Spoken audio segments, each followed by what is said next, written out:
Perdagangan internasional ibarat sebuah jaring laba-laba. Jika ada guncangan di satu sisi, maka getarannya bisa dirasakan ke hampir seluruh jaringan. Dan ini yang terjadi dengan kebijakan tarif resiprokal Amerika Serikat yang berdampak kepada hampir seluruh negara mitra dagangnya.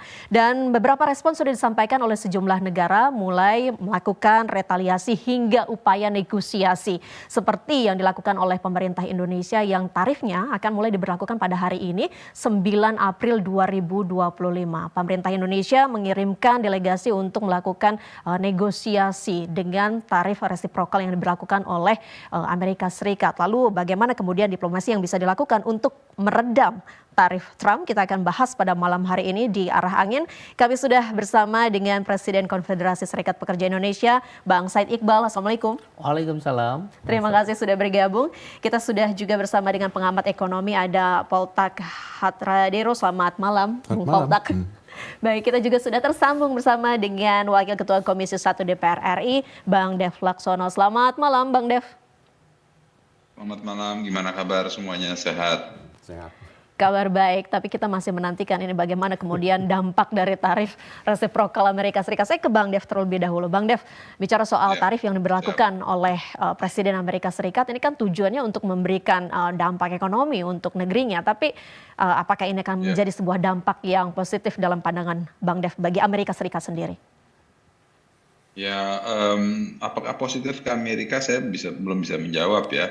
Kenapa? Karena kan tarif ini akhirnya yang membayar adalah warga Amerika Serikat sendiri. Kenapa? Karena barang yang digunakan, dibeli oleh masyarakat Amerika menjadi sangat mahal.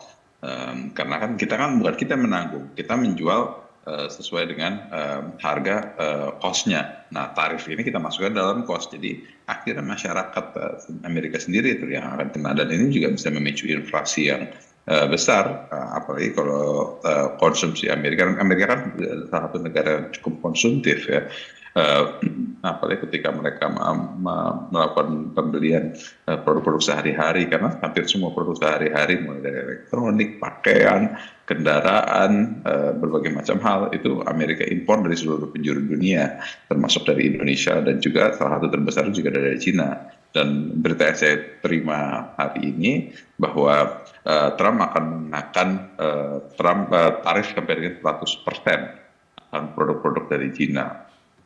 Nah, tentu ini bisa memberikan satu kesempatan buat kita dan juga bagi negara-negara lain bila kita jeli, bila kita cepat untuk beradaptasi, meningkatkan produktivitas kita, menaikkan kualitas barang kita, memperbaiki sistem internal kita sehingga menekan kos-kos yang ada, dan juga meningkatkan sumber daya manusia kita. Kenapa? Karena saya pernah nonton satu podcast yang di mana itu adalah Tim Cook ya, CEO Apple, mengatakan bahwa di Cina itu bukan cheap labor cost lagi. Ya, cheap labor cost itu adanya di Vietnam, Kamboja, Indonesia, dan juga negara lain. Di Cina itu sudah menjadi skill worker karena mereka mampu melakukan hal-hal yang tingkat kerumitannya lebih tinggi, apakah itu engineer kah, programmer, dan hal lainnya.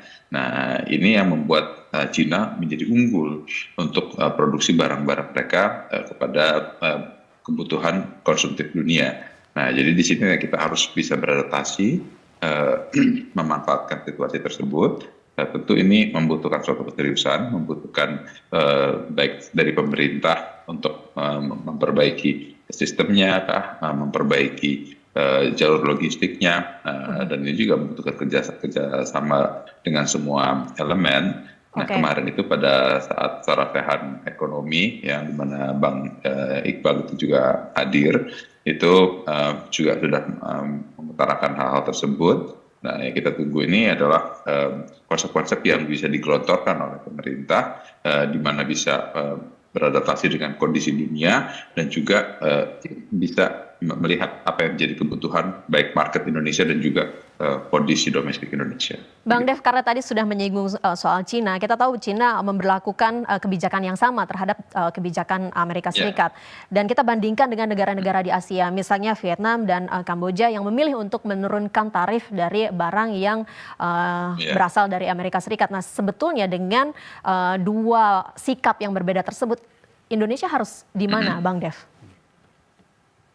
Ya, di sini kita harus cerdik, pintar dan pandai, ya, semuanya disebutin. Nah, jadi kita melihat kapasitas kita gimana, kapabilitas kita sejauh mana, terus juga production level kita di apa, dan juga kita melakukan koreksi internal akan menjadi permasalahan-permasalahan mengapa tarif yang Amerika sebutkan itu tinggi dari Indonesia, tarif-tarif apa saja, ya, sehingga kita bisa menemukan equilibriumnya sejauh mana, sehingga ketika kita itu melakukan negosiasi kepada pemerintah Amerika, kita bisa menyampaikan package deal yang lukratif dan itu menarik bagi Amerika, dan juga tetap menjaga integritas dan juga kepentingan bangsa.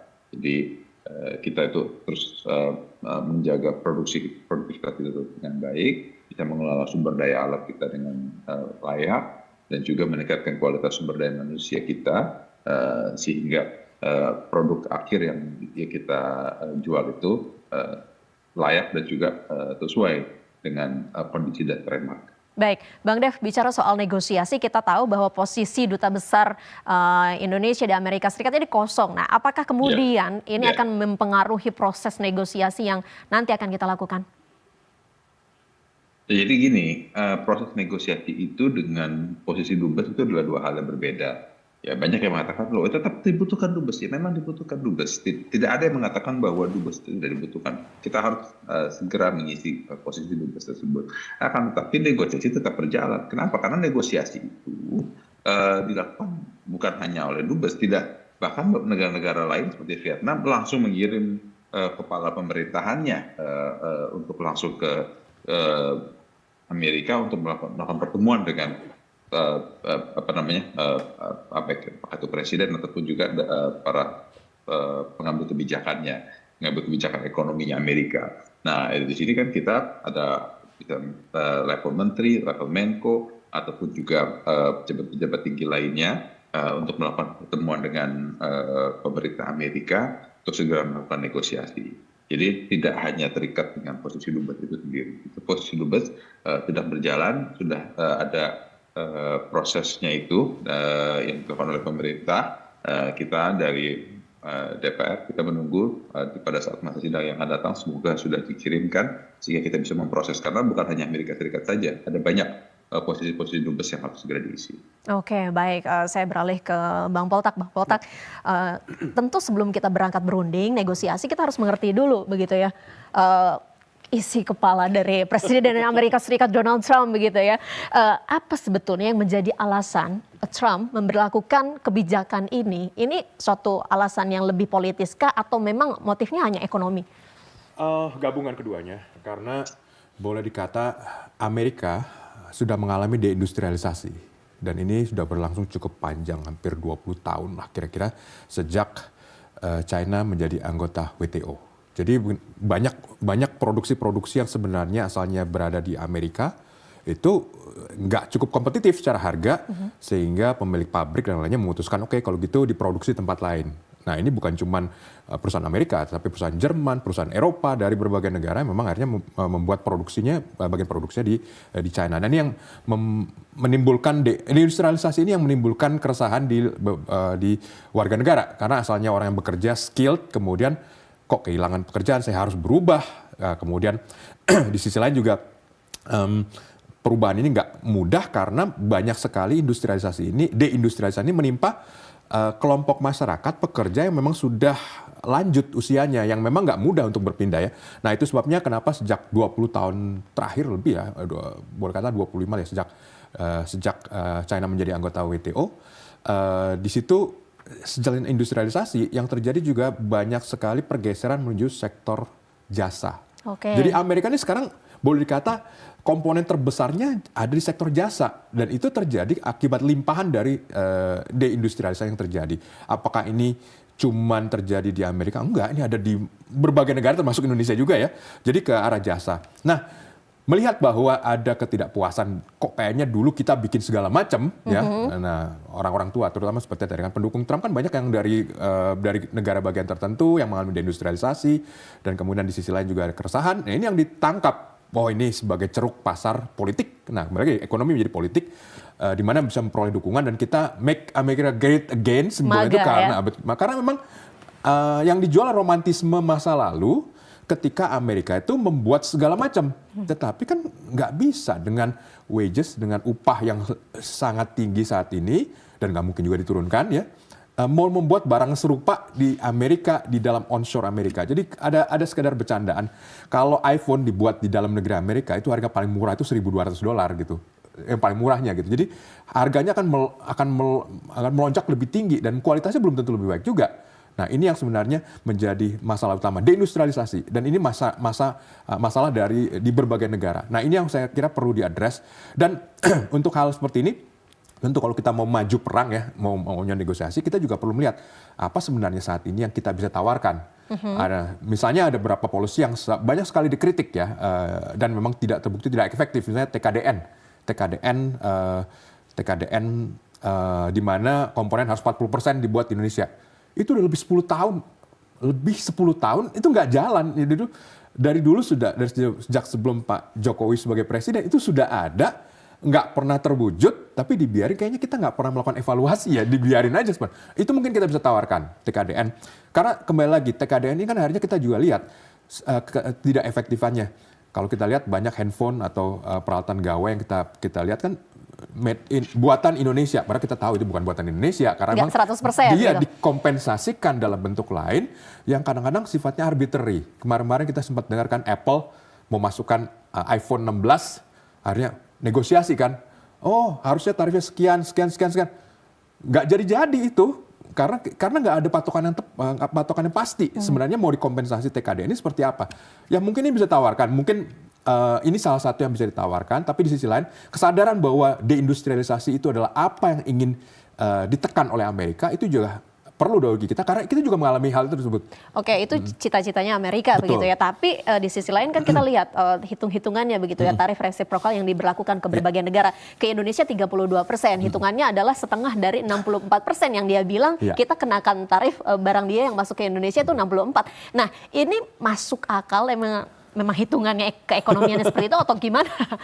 Sampai sekarang ini sudah beberapa hari berlalu ya, para ekonom juga kalau ketemu ngobrol nggak pada nangkep itu semua. Itu rumus itu datangnya dari mana? Akhirnya kan Kementerian Perdagangan Amerika mengeluarkan kan rumus yang ketika dihitung, kita dilihat di analisa lebih dalam, itu sekedar bahwa Amerika ingin supaya neraca perdagangannya itu jadi balance, jadi defisit itu menghilang.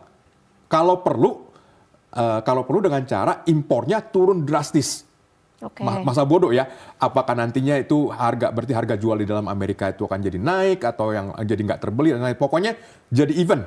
Nah, ini yang bagi sebanyak orang, ya terutama para ekonom, maunya apa ya? Ya oke, bisa even, tapi kan balik lagi tarif masuk antara misalnya obat-obatan, apakah itu pesawat terbang ataukah itu kopi atau kok mau disama? Ini kan tingkat kesulitannya beda-beda, kapasitasnya beda-beda. Kemudian komponen supply chain-nya juga berbeda-beda. Ini gimana sih ceritanya? Oh, kayaknya memang sekedar ingin negosiasi aja sih sebenarnya. Nah, mungkin dengan berpatokan pada hal tersebut kita maju ya emang pingin didengar. Oke. Nah, ini penting ya kan. Kita pingin Dan itu dengar, terbukti dengan puluhan negara yang sudah mengajukan upaya negosiasi ke Amerika Serikat. Nah, sebetulnya dampak dari kebijakan tarif Trump ini untuk perekonomian global seperti apa? Boleh dikata sebenarnya dampak terhadap ekonomi global ini, dunia ini sekarang lagi kekurangan konsumen. Jadi ketergantungan pada Amerika itu sangat-sangat tinggi. Di sisi lain yang sebenarnya diharapkan bahwa China atau Tiongkok itu bisa menjadi konsumen, ternyata nggak terwujud. Dulu kan ekonomi nomor 2, tapi kok konsumsinya rendah banget gitu. Nah, nggak pernah ngimpor. Karena dipenuhin dari dalam negaranya Bukan sendiri. cuma itu, jadi nggak pernah impor barang jadi. Yang diimpor tuh China tuh hanya mentah semua diproduksi, akhirnya dipenuhi sini. Kok kayaknya kayak fair ya? jadi sebenarnya kalau keadaan ini terjadi ya tadi bahwa dunia tuh kehilangan konsumen sangat besar, sementara di sisi lain ada persepsi kebetulan oleh presiden negara tersebut kayaknya kalau kita jadi pembeli semua kayaknya nggak fair buat kita ya. Nah ini kan yang terjadi. Nah ini yang sebenarnya akan berdampak di mana ketika perdagangan ini diberlakukan tarif secara sepihak dengan sangat tiba-tiba, dengan sangat cepat, dampaknya akan disrupsi. Betul ini akan bisa memicu inflasi di dalam Amerika. Kalau misalnya terjadi inflasi mungkin Bank Sentral Amerika dalam The Fed harus menaikkan tingkat suku bunga. Kalau The Fed menaikkan tingkat suku bunga, berarti kan harga kredit menjadi mahal dan ini dampaknya ke mana-mana seluruh dunia. Okay. Nah ini yang dikhawatirkan. Kalau dari harga minyak udah kelihatan bahwa ada kecemasan dunia akan masuk ke arah resesi. Okay. Beberapa House di Amerika sudah memprediksi bahwa kemungkinan terjadi resesi tahun 2025 ini sekitar 60-65%. Oke, ada ancaman resesi secara global. Nah, ya kita tarik ke dalam negeri begitu ya, dampak perekonomian ke dalam negeri seperti apa dalam pandangannya Bang Said Iqbal? Apa sektor yang mungkin paling terdampak dari kebijakan ini? Ya, seperti yang tadi Bang Dev sampaikan, kemarin kan sarasehan ekonomi. Yang diselenggarakan oleh Kemenko Perekonomian. Beberapa menteri ekonomi hadir, bahkan langsung dipimpin oleh Pak Presiden Prabowo Subianto. Kami Serikat Buruh diundang. Di situ secara makro memang fundamental ekonomi Indonesia disampaikan oleh Pak Airlangga, Bu Sri Mulyani, dan juga Kepala Badan Gizi Nasional, Menteri Sosial. Secara fundamental ekonomi Indonesia siap menghadapi situasi apapun dengan berlakunya tarif Trump. Tetapi dalam sudut pandang Serikat Buruh, kami menyampaikan dampak daripada tarif Trump ini akan memberikan kemungkinan besar ada PHK. Jadi kami menyebutnya badai PHK gelombang kedua. Gelombang pertama itu sudah terjadi tuh Januari Februari 2025 PHK. Penyebabnya ada efisiensi, perusahaan tutup seperti Sritex ya, kemudian juga relokasi. Jadi yang tadinya pabriknya di Indonesia dipindahkan ke prinsipalnya dan bahkan ke Cina. Nah dalam kesempatan itu dalam hitungan kami di badai PHK kedua ini kami sampaikan kepada Bapak Presiden, hitungan kalkulasi boleh jadi salah ya, kan belum terjadi nih. Hitungan kami 3 bulan ke depan dari tarif mulai diberlakukan, tarif Trump ini 50.000 buruh itu akan ter-PHK di sektor tekstil, garmen, sepatu, makanan minuman orientasi ekspor ke Amerika, elektronik yang 100% ekspor ke Amerika, suku cadang mobil, karet, sawit, pertambangan, dan beberapa sektor lagi yang memang tidak terlalu besar tapi bisa berpengaruh. Nah, kami sampaikan kepada Pak Presiden, dampak PHK itu kalkulasi kami besar loh, 50.000 3 bulan. Sama dalam kejadian antara rentang Januari Februari 2025. Ya kalau terjadi PHK, tentu akan menurunkan daya beli kan, karena pendapatan masyarakat akan menurun. Kalau daya beli deflasi lagi, konsumsi menurun, pertumbuhan ekonomi tidak sesuai dengan harapan Bapak Presiden 8%, dan pengangguran di mana-mana, angka kemiskinan akan meningkat. Itu kan secara teoritik ekonominya. Nah oleh karena itu kita menyampaikan harus diambil langkah-langkah untuk mengantisipasi PHK. Bahasa kami mengantisipasi dan Pak Presiden setuju itu. Yang pertama adalah dibentuknya Satgas PHK. Yang kedua adalah deregulasi yang menghambat selama ini dikeluhkan oleh dunia usaha dan teman-teman buruh. Dan yang ketiga renegosiasi terhadap tarif Trump ini. Satgas PHK itu yang paling direspon oleh Pak Presiden. Bahkan beliau mengatakan kita bikin poskonya, melibatkan Serikat Buruh, Apindo Kadin, kalangan akademisi, ya, kemudian juga pemerintah. Ya, mereka akan bergabung di dalam Satgas PHK dan saya juga sudah ketemu dengan Wakil Ketua DPR RI Pak Sufmi Dasko merespon baik. Artinya DPR pun akan terlibat dalam proses ini. Yang direspon oleh Pak Presiden ini adalah mengantisipasi terhadap ancaman 50.000 ke depan akan ter-PHK, 50.000 orang buruh akan ter-PHK dalam 3 bulan ke depan. Mudah-mudahan tidak terjadi dengan yang dijelaskan oleh Bu Sri Mulyani, Pak Menko, macam-macam lah.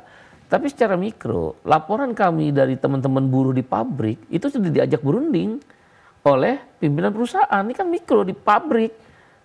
Ini tarif Trump terdampak seperti disampaikan oleh tadi Bang Poltak. Risiko itu akan dihadapi oleh perusahaan-perusahaan yang memang ekspor ke Amerika. Nah, karena udah diajak berunding, kan mereka yang lebih tahu bahwa kemungkinan terjadinya PHK akan terjadi sepanjang tidak ada langkah-langkah yang diambil oleh pemerintah secara nyata termasuk deregulasi dan renegosiasi. Oleh karena itu Satgas PHK ini nanti tujuannya pertama mengantisipasi PHK, di mapping dan Presiden setuju. Kita mapping, pemetaan, ini sektor industri ini kena, sektor industri kena ini. Nah, bila terjadi PHK juga, Pak Presiden bilang kan dari sistem kebijakan di pemerintahan Pak Prabowo ini juga akan menciptakan lapangan-lapangan kerja baru, perikanan, dunia tekstil tapi untuk konsumsi domestik. Nanti disalurkan, Satgas akan membuka semacam bursa kerja atau kalau perlu kita bikin aplikasi yang memudahkan orang mendapatkan informasi tentang di sini tutup, di sini buka dan seterusnya. Satgas PHK juga berorientasi kalaulah terjadi PHK, maka hak-hak buruh harus dibayar. Uang pesangon, uang penggantian masa kerja, penggantian hak, cuti dan lain sebagainya. Presiden tidak menginginkan buruh yang ter-PHK tidak mendapatkan hak-hak. Bahasa beliau itu, kehormatan bagi saya bila mana ada buruh atau rakyat yang mengalami kesusahan, dia harus dibantu. Oke Bang Said, mohon maaf saya potong. Jadi ada potensi pemutusan hubungan kerja sebanyak 50.000 orang, prediksinya begitu ya, kalkulasinya selama 3 bulan ke depan jika kebijakan atau tarif Trump ini tidak bisa diantisipasi begitu ya. Betul. Kita akan lanjutkan perbincangan kita di malam hari ini, namun usai jeda berikut ini tetaplah bersama kami.